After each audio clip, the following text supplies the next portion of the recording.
petit mais puissant. Les abonnés à ma chaîne connaissent peut-être plus Beelink pour leur box TV que pour leur mini PC. C'est de ma faute, j'ai testé jusqu'à présent sur ma chaîne uniquement leur boîtier TV. Et pourtant, la marque s'est spécialisée depuis quelques années dans les mini PC, en sortant de très nombreux modèles. Hello tout le monde, c'est Joe. Aujourd'hui, je vais vous dire ce que j'ai pensé du Beelink CR5 Max avec processeur Ryzen 7 et 16 ou 32 Go de mémoire RAM.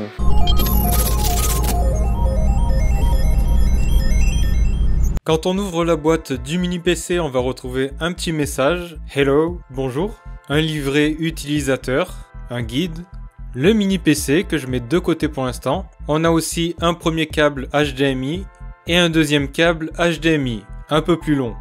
On a aussi une alimentation 120 watts, un support mural pour maintenir le mini PC contre un mur ou derrière un écran, et les vis qui vont avec. L'aspect de ce mini PC a été soigné, encore plus que sur les autres mini PC de la marque. Nous sommes sur le modèle Max, le plus haut de gamme, c'est donc plutôt normal. Sur le dessus, nous avons un joli revêtement en tissu. Le boîtier du mini PC est en plastique sur les côtés et en métal sur le dessous. Ses dimensions sont de 126 par 113 par 42 mm.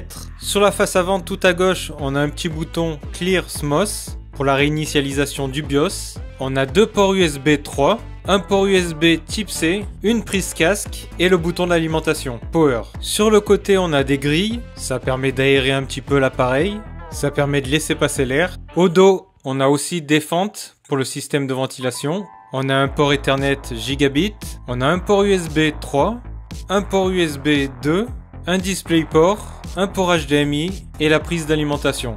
Il est possible d'upgrader le mini PC en modifiant certains composants ou en les ajoutant. Pour ça, il faut enlever 4 vis au dos, retirer la plaque métallique. Au passage, on voit une partie du système de refroidissement avec le ventilateur. Ici, on a un emplacement pour mettre un disque dur 2,5 pouces. Donc un disque supplémentaire. Si on soulève la plaque, on a les deux emplacements pour la mémoire RAM SODIMM DDR4. J'ai personnellement 2 x 8 Go.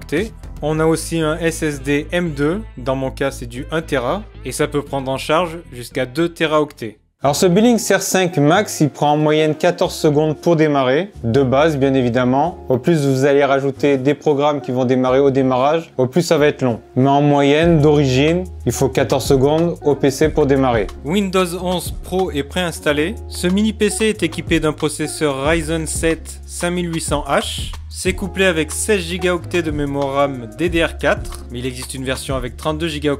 J'ai 1 Teraoctet de stockage SSD, mais il y a une version avec 500 Go. Si votre but avec ce mini PC c'est de faire des tâches de bureautique, vous n'aurez pas de soucis. Ce PC est très rapide, vous pouvez ouvrir de nombreux onglets internet de votre navigateur internet. Vous pouvez faire plusieurs tâches en même temps, écouter de la musique, naviguer sur internet, faire du traitement de texte, du tableur. Vous pourrez donc faire des tâches basiques très rapidement et de manière fluide. Il est possible de faire de la retouche photo aussi. Si vous faites des retouches simples, ça se fera très bien. Si vous faites des retouches un peu plus complexes ou qui demandent une utilisation de l'intelligence artificielle, ça pourra prendre un petit peu plus de temps. En général, il faut des PC très puissants si vous voulez faire de la grosse retouche photo. Et j'ai aussi testé ce PC pour du montage vidéo. Donc pour du montage vidéo Full HD, c'est parfaitement adapté. Mais vous pouvez faire aussi, si vous voulez, du montage vidéo en 2K, voire même en 4K. Alors attention, il y a quand même certaines limitations dans ces deux définitions, et surtout et notamment en 4K. Vous ne pourrez pas faire de gros montages vidéo très complexes, du moins vous pourrez, mais ça va être très long et votre travail ne sera pas très fluide. Je parle bien sûr de gros montages vidéo avec beaucoup d'effets, beaucoup de découpes, etc. Donc sur celui-là, on en a seulement 16, mais on peut avoir la version avec 32.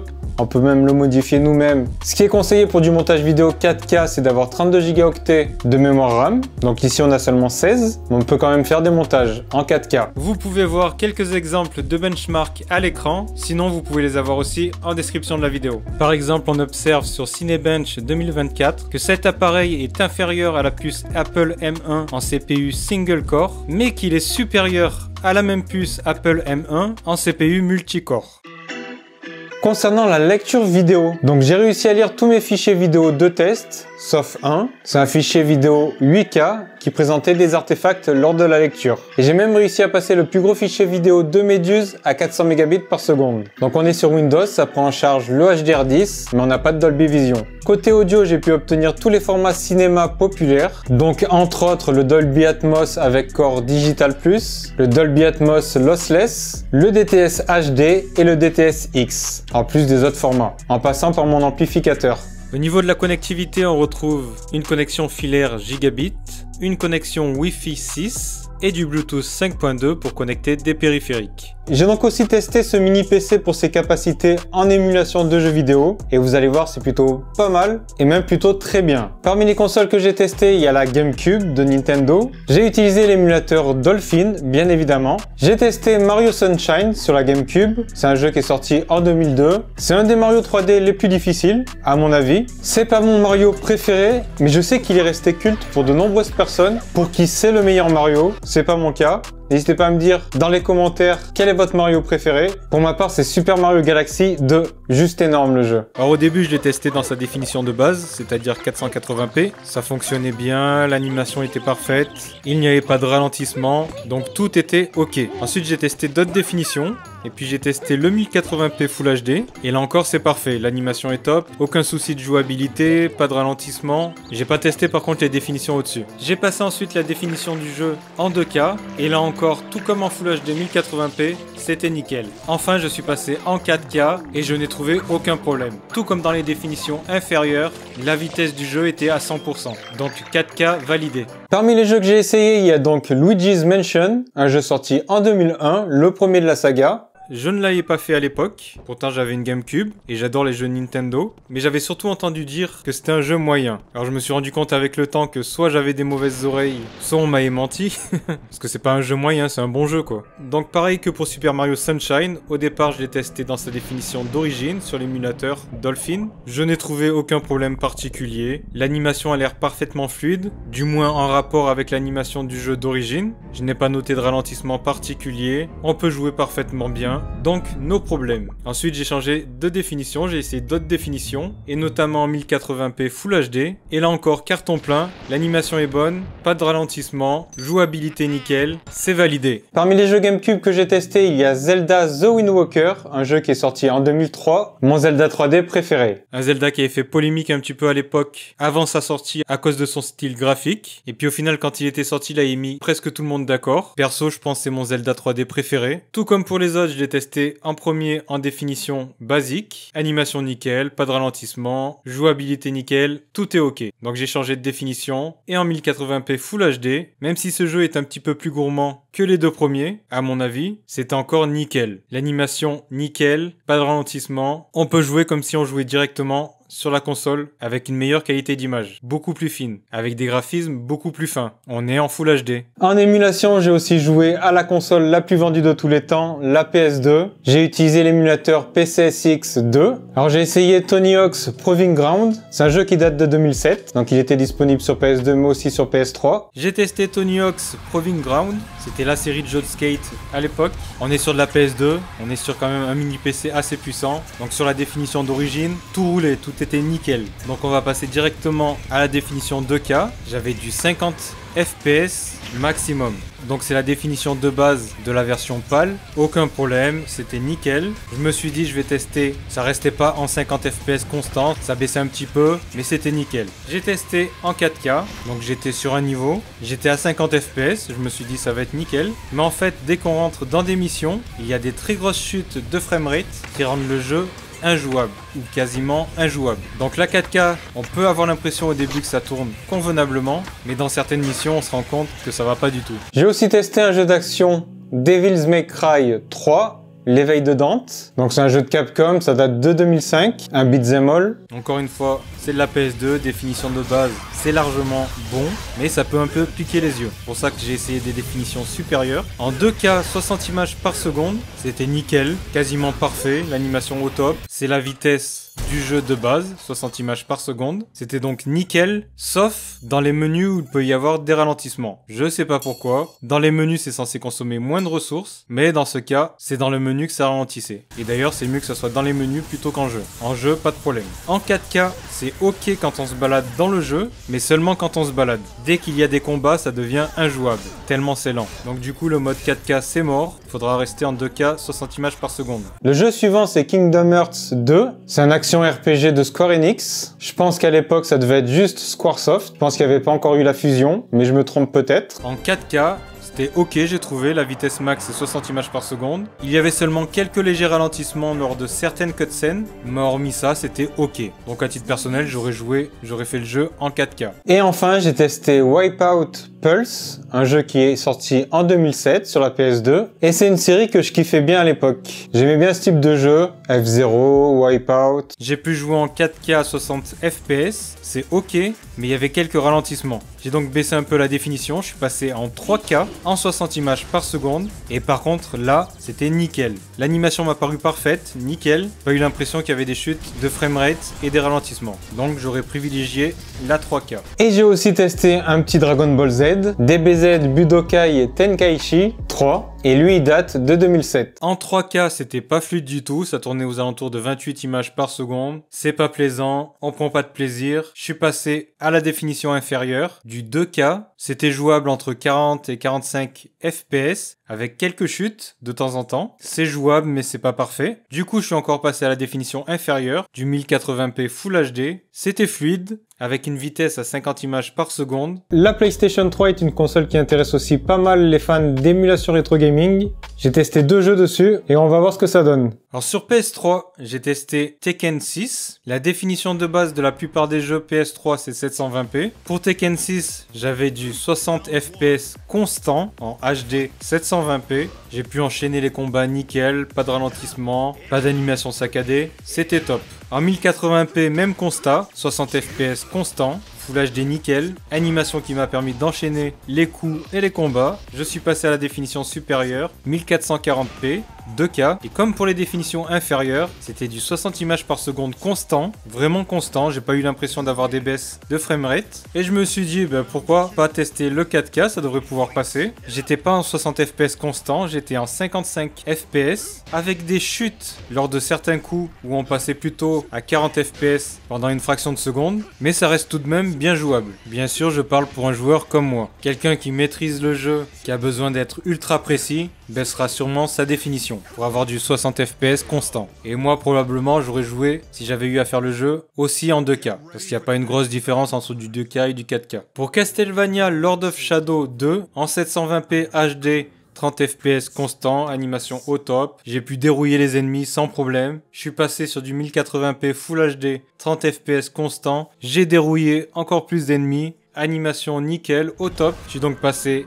à la définition supérieure, le 2K 30 FPS, et encore une fois c'était constant. C'est un jeu qui demande une bonne animation, un beat'em all, on enchaîne beaucoup de combats. Alors qu'on soit bien clair, j'ai fait juste le début du jeu, donc peut-être si on va plus loin, il y a des endroits plus chargés qui vont mettre à mal l'animation. Mais là, en 2K, 30 FPS constant. Je suis passé en 4K, et là d'un coup c'était trop lent. J'étais entre 20 et 22 images par seconde, c'était franchement pas jouable, ça faisait un effet diapositive. Donc en 2K, c'est parfait, c'est top. Enfin, la dernière console à laquelle j'ai joué, la dernière que j'ai essayé, c'est la Nintendo Switch. J'ai utilisé l'émulateur Yuzu, j'ai testé des jeux 2D et 3D. Donc en jeu 2D, j'ai testé Octopath Traveler 2, c'est un RPG de Square Enix. En 1080p, 30 images par seconde, maximum, c'est la cadence d'image du jeu d'origine. Et dans cette définition-là, j'ai eu quasiment du 30 FPS constant. Des fois ça baisse un petit peu à 29 FPS, c'est tout, mais c'est quasiment constant. Sinon, il peut arriver à quelques rares moments qu'il y a un micro-blocage d'une fraction de seconde lorsque l'on va dans un menu ou lors du démarrage d'une cutscene. J'ai changé la définition, je suis passé en 2K. À certains endroits du jeu, ça sera du 30 FPS constant, mais dans certains lieux plus complexes, plus surchargés, l'animation perdra en fluidité, ça descendra à 20 FPS, ça sera donc pas top. Enfin, j'ai quand même testé en 4K, l'animation n'est pas fluide du tout, ça tourne aux alentours de 14-15 images par seconde, donc faudra rester sur du 1080p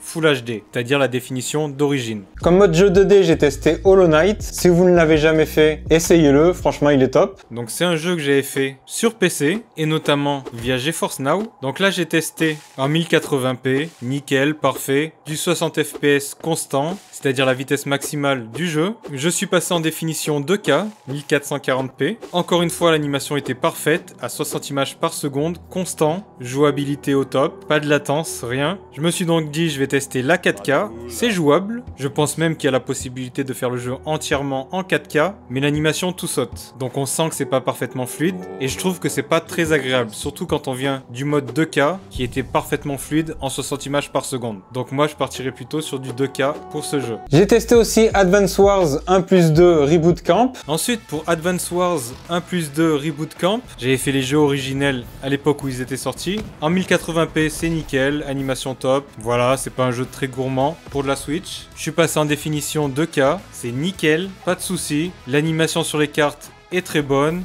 L'animation dans les combats est très bonne aussi. Je n'ai noté aucun ralentissement sur les quelques parties que j'ai fait. Et enfin, en jeu 3D, bien évidemment, j'ai testé Mario Odyssey. Un excellent épisode de la saga Mario. Franchement, j'ai adoré. Je l'ai testé en premier en mode 1080p Full HD docké, donc c'est-à-dire la définition d'origine quand la console elle est dockée. L'animation de base elle est à 60 images par seconde. Quand on joue, on est très souvent à 60 fps, mais ça descend régulièrement vers 55 fps. Mais franchement, on ne le sent pas trop en jeu. On ne le sent pas. Par contre, de temps en temps, ça descend un peu en dessous des 50 images par seconde, ce qui peut occasionner un léger ralentissement, mais rien de grave. Rien qui n'empêche de jouer convenablement. Du coup, j'ai testé en 720p HD, le mode portable. Il y a donc un petit peu moins de ralentissement, mais en revanche, et c'est normal, les graphismes sont moins nets. C'est du 720p contre du 1080p. Et vu le peu d'incidence qu'ont les quelques ralentissements en mode docké 1080p, je préfère largement privilégier les graphismes du mode 1080p. Donc du coup, à titre personnel, si j'avais à y jouer, ça serait en 1080p Full HD avec les quelques légers ralentissements. J'ai quand même testé de passer le jeu en mode 2K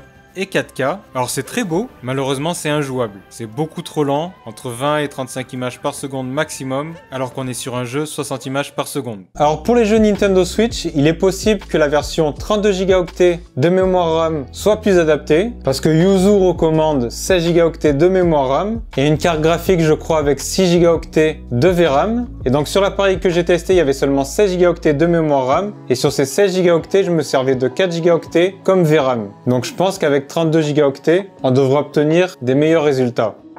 Alors on a vu qu'au niveau de l'émulation rétro gaming c'était plutôt bien, on peut faire pas mal de choses sur ce PC, on peut vraiment s'amuser, mais on peut aussi jouer à des jeux PC. Alors parmi les jeux que j'ai testés, il y a Street Fighter 6, la célèbre licence de Capcom, un jeu de combat, sorti il y a quelques semaines. Pour les premiers combats que j'ai fait, j'ai mis la définition à 1080p, j'ai mis tous les réglages au minimum ou désactivés, et j'ai donc pu jouer entre 50 et 55 fps, sachant que ce jeu tourne normalement à 60 fps. Il y avait quelques chutes de framerate en cours de partie entre 47 et 50 fps, mais globalement c'est jouable, c'est très bien jouable. J'ai testé en 1080p avec les réglages au minimum ou désactivés, sauf l'anti-aliasing. Je jouais donc en 50 fps avec quelques chutes à un peu moins de 50 fps. Sinon j'ai testé aussi en 900p, c'est possible d'avoir du 60 images par seconde constant avec des paramètres bas, donc ça dépend de la préférence. Soit on préfère du 60 fps constant, soit on se contente de 50 à 55 images par seconde en 1080p. Moi je pense que ça aurait été mon cas. J'ai voulu tester aussi Apex Legends, c'est un jeu qui est beaucoup joué, c'est un FPS de type Battle Royale, donc comme PUBG, comme Fortnite, un peu dans le genre, et il y a des millions de joueurs, c'est un jeu qui se passe en ligne. Alors sur Apex Legends, j'ai varié un peu la VRAM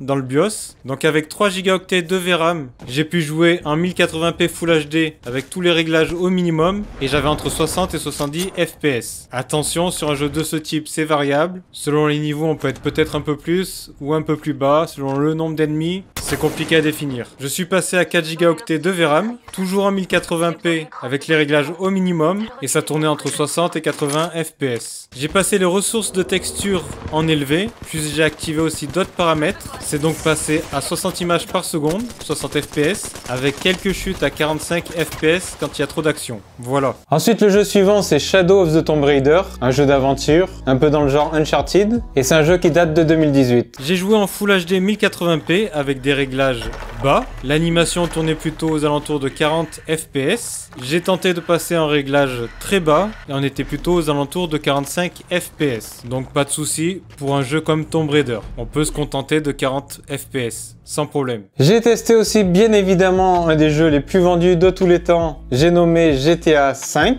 Alors je suis pas fan de ce jeu mais je devais quand même le tester. Même si c'est un jeu qui est plus très récent. Mais c'est toujours sympa de savoir comment il tourne. C'est un jeu qui a quelques années. J'ai joué en 1080p avec des réglages compris entre moyen et élevé. Et j'avais du 60 fps. J'ai joué aussi en 1440p 2K avec des réglages compris entre moyen et élevé toujours. Et c'était jouable à 40 fps. Donc ensuite c'est selon votre préférence. Si vous souhaitez un petit peu plus de fluidité, vous restez en 1080p. Et si 40 fps vous conviennent, vous passez en 2K. Enfin, le dernier jeu PC que j'ai testé, c'est Death Stranding. C'est un jeu qui date de la fin d'année 2019. C'est un jeu qui est sorti à l'origine sur console Sony et qui est sorti sur PC en 2022. C'est un jeu d'Hideo Kojima, très connu pour sa série Metal Gear Solid. Alors j'ai testé en Full HD 1080p avec des réglages bas et j'avais 35 à 40 fps de moyenne. Donc ça pose pas de problème pour jouer sur ce jeu. J'ai passé ensuite les réglages en moyen et j'avais plutôt entre 30 et 35 fps de moyenne.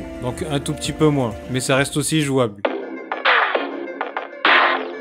Ce Billings R5 Max, c'est une version améliorée du Billings R5 Pro qui était sorti il y a quelques temps. Il possède le même processeur mais développe plus de puissance. Alors vous allez me dire comment ça se fait qu'avec le même processeur on a plus de puissance. Alors c'est simple, on a donc une nouvelle conception thermique avec un nouveau dissipateur, ce qui permet de pousser le TDP à 54 watts contre 45 watts auparavant sur le CR5 Pro. Alors je ne vais pas vous cacher que le ventilateur fait beaucoup de bruit, le bruit est quand même très présent lorsque l'on fait des tâches lourdes. Donc par exemple du montage vidéo 4K, du jeu vidéo. Ce n'est pas un bruit désagréable, c'est pas un bruit métallique, c'est vraiment un bruit de soufflerie, un bruit de vent en fait, mais qui est quand même très présent. Donc je l'ai mesuré à 1 mètre de distance du mini PC à 40 décibels, 40, 41. Donc on est loin d'un mini PC qui fait pas de bruit. Très loin d'un mini PC fanless. On peut tout de même, si on veut, aller dans le BIOS et désactiver le mode TDP à 54 watts. Et donc dans ce cas-là, évidemment, le bruit du ventilateur se fera moins présent. Mais donc quand même, ce bruit de ventilateur, ça pourra gêner certaines personnes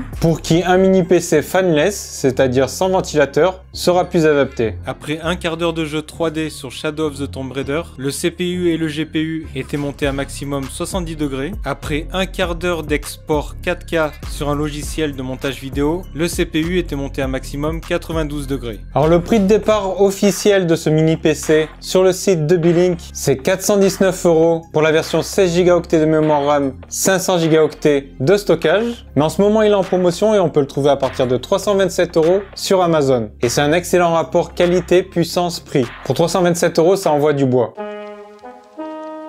Si vous cherchez un mini PC pour faire de la bureautique et de la navigation web, ce Billings R5 Max saura se montrer rapide et efficace. Pas de problème pour faire de la retouche photo ou du montage vidéo Full HD et même 2K. Pour du montage vidéo 4K, il possède un CPU correct, mais il sera limité par les 16 Go de RAM qui ne permettront pas d'allouer beaucoup de VRAM. Il faudra donc pour cette utilisation ajouter 16 Go de mémoire RAM ou opter pour le modèle supérieur, directement à l'achat. Mais là où ce mini PC excelle, c'est pour l'émulation rétro gaming. Vous allez pouvoir jouer à la GameCube, à la Wii, à la PS2, à la PS3, à la Nintendo Switch, à la Xbox, à la Saturn, etc., etc.